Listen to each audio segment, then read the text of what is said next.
बिहार विधानसभा चुनाव में एनडीए की सफलता का आधार बहुत कुछ सीएम कैंडिडेट पर निर्भर करेगा। बिहार के मुख्यमंत्री नीतीश कुमार और उनकी पार्टी जेडीयू को यह कतई बर्दाश्त नहीं होगा कि सीएम कैंडिडेट किसी और को बनाया जाए।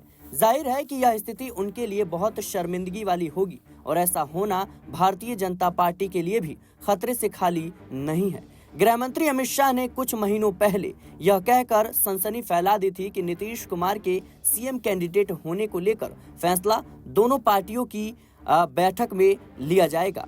अब एक बार फिर बिहार के दौरे पर पहुंचे गृह मंत्री अमित शाह की बात को समझना बहुत मुश्किल है। शाह ने नीतीश कुमार के नाम पर एक तरह से मुहर लगा दी है और दूसरे तरीके से एनालिसिस करने पर बात कुछ और समझ में आती है। आइए देखते हैं कि असल में भारतीय जनता पार्टी चाहती क्या है।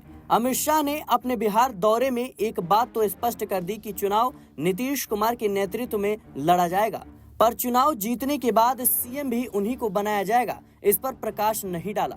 हालांकि पटना के बापू सभागार में सहकारिता विभाग के कार्यक्रम में गृह मंत्री अमित शाह ने कहा कि 2025 में बिहार में मोदी जी और नीतीश कुमार जी के नेतृत्व में बिहार में एक बार फिर से एनडीए की सरकार बनाइए और भारत सरकार को बिहार के विकास का एक और मौका दीजिए। शाह ने यह भी कहा कि बिहार को बदलने में नीतीश कुमार की अहम भूमिका रही है। शाह की इन बातों का सीधा अर्थ है कि नीतीश कुमार को किनारे लगाने के बारे में नहीं सोचा जा रहा है। इसमें कोई दो राय नहीं है कि नीतीश कुमार की बढ़ती उम्र और उनकी तबीयत की चिंता को बीजेपी समझ रही है। भारतीय जनता पार्टी ये मानकर भी चलती है कि नीतीश की इस स्थिति का फायदा विपक्ष हर हाल में उठाना चाहेगा। ऐसी स्थिति में बीजेपी अगर खुलकर नीतीश कुमार को नेता मान लेती है तो इसमें पार्टी का कई तरह से नुकसान हो सकता है। नीतीश के सीएम कैंडिडेट घोषित करते ही बीजेपी के समर्थक और कार्यकर्ता निष्क्रिय हो सकते हैं।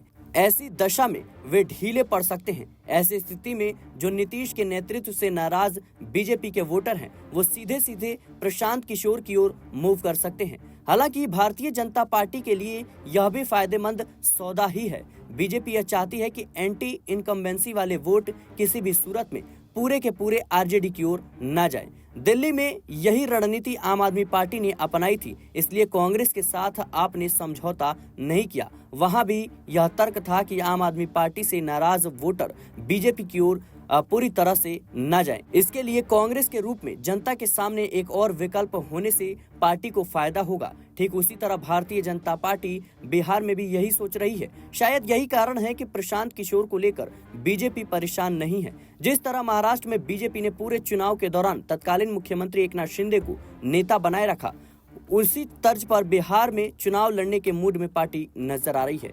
फिलहाल के लिए इस रिपोर्ट में इतना ही। देश और दुनिया की तमाम खबरों के लिए बने रहना नेक्स्ट 9 न्यूज के साथ।